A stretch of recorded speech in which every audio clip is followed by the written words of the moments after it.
Përshëndetje shenja shigjetarit, kjo është panorama e interpretimit javor. Pas lutjes dhe meditimit, kartat i ndava në 4 sfera jetësore, të cilat janë gjendja juaj, familja, dashuria, puna dhe një prizëm orakull. Kjo është një javë ku shpirti juaj po kërkon të balancojë kontrollin dhe dorëzimin, frikën dhe besimin. Energjia për ju duket se nuk është e zhurmshme, por është e ndërgjegjshme dhe transformuese. Karta e prizëm orakull, ndërgjegja, pra në një farë mënyrë vetëdia, është çelësi që hap të gjitha dyert. Edhe këtë javë nuk do të ndryshojë aq shumë bota jashtë jush se sa mënyra se si ju e shihni atë.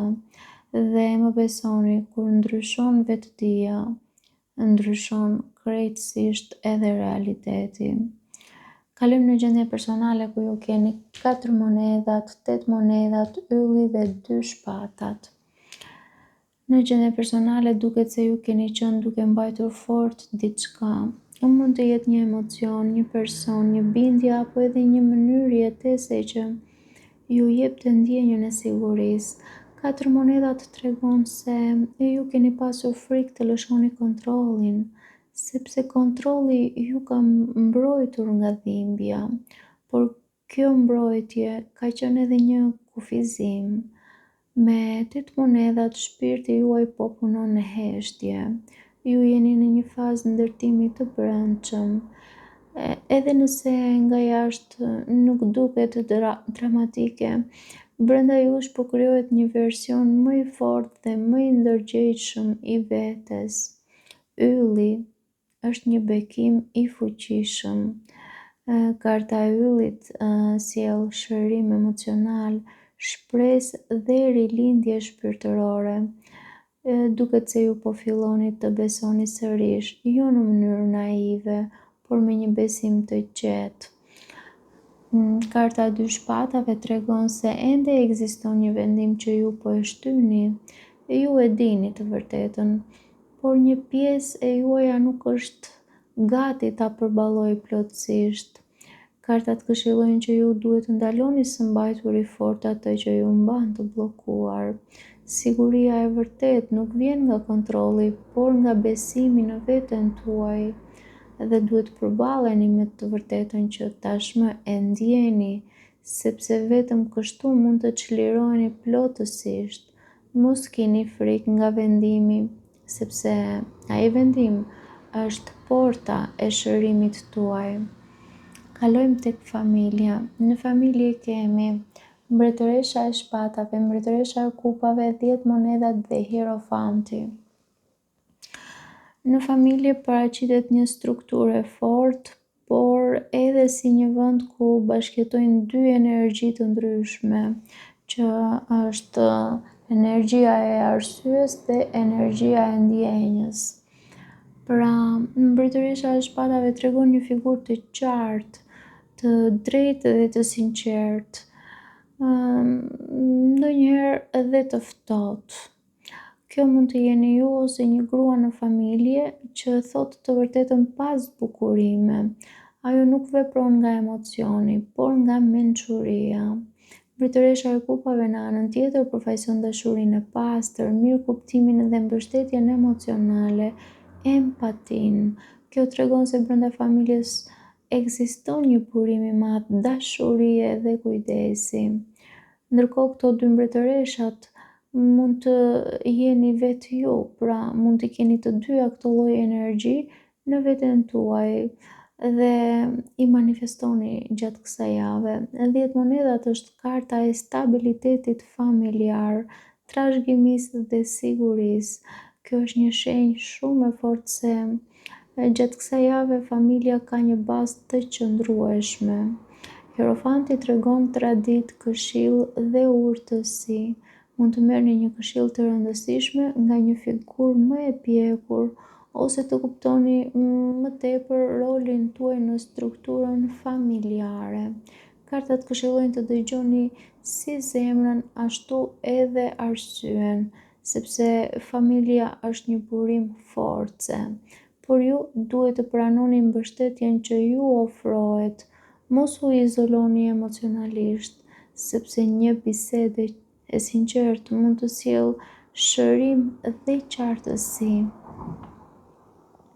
Kalojmë tek dashuria. Në dashuri kemi 8 shpatat, 4 shpatat, 6 monedat dhe magjistari.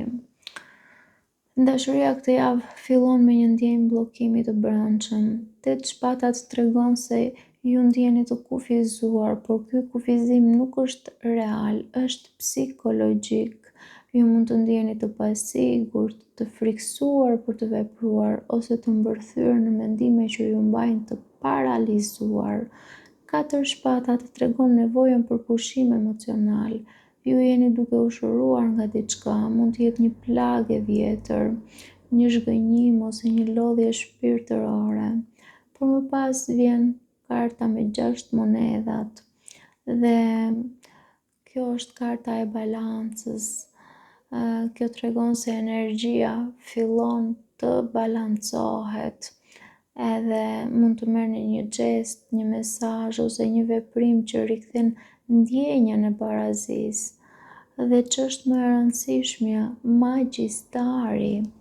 Kjo është karta e fuqisë personale. Është karta e manifestimit. Ju nuk jeni viktimë e fatit në dashuri.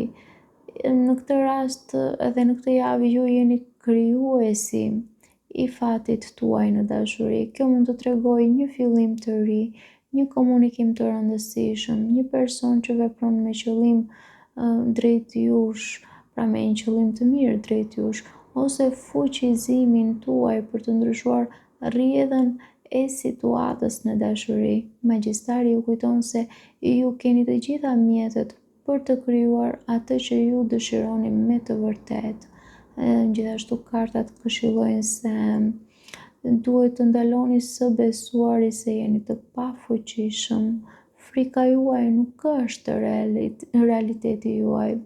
Pra, në një farë mënyrë duhet ta shëroni veten, por gjithashtu duhet edhe të kuptoni fuqinë tuaj.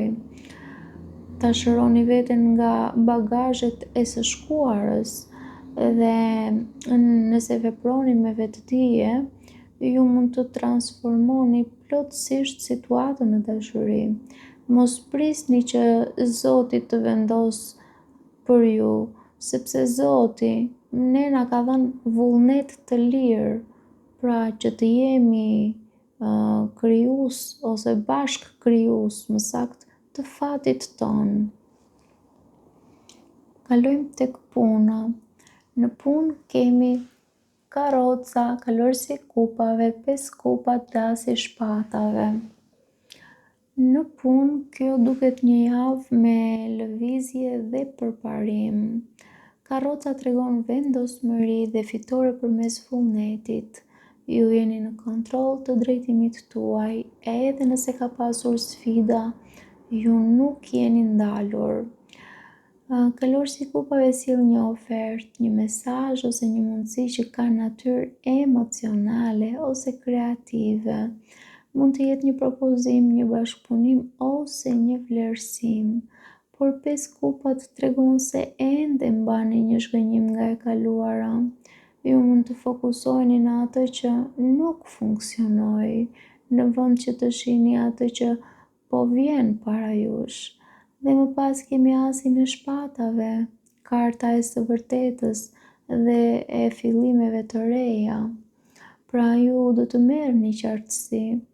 Një ide mund të vijë, një vendim ose mund të vijë një e vërtetë që mund të ndryshojë mënyrën se si shihni situatën tuaj profesionale. Gjithashtu kartat këshillojnë se ju duhet të lini pas shkënjimin dhe të përqendroheni në drejtimin e ri, sepse qartësia po vjen, por ju duhet ta pranoni atë pa frikë. Pra veproni me vendosmëri, sepse ju jeni më afër një përparimi nga sa mendoni. Kalojmë te Prism Oracle, ku kemi vetëdijen, pra vetëdija ndërgjegja. Kjo është java e zgjimit tuaj e ju nuk jeni më i njëjti person që keni qenë. Ju po e shihni veten, po shihni të vërteta që më parë nuk i shihnit. Ju po kuptoni motivet, frikrat dhe dëshirat tuaja në një nivel akoma më të thellë. Ndërgjegjja është fuqia juaj më e madhe këtë javë. Kur jeni të ndërgjegjshëm, nuk manipuloheni. Kur jeni të ndërgjegjshëm, nuk jetoni në iluzione. Kur jeni të ndërgjegjshëm, bëheni krijues i fatit tuaj. Pra, duket sikur jeni në një prag, një version i vjetër i juaj po shuhet dhe një version më i fortë, më i qartë dhe më i ndërgjegjshëm po lind. Në një farë mënyre, duket sikur është e nevojshme të besoni në proces, të besoni në fuqinë tuaj dhe mbi të gjitha, ju duhet të besoni se nuk jeni më i bllokuar dhe a e dini pse? Sepse nuk jeni. Patim.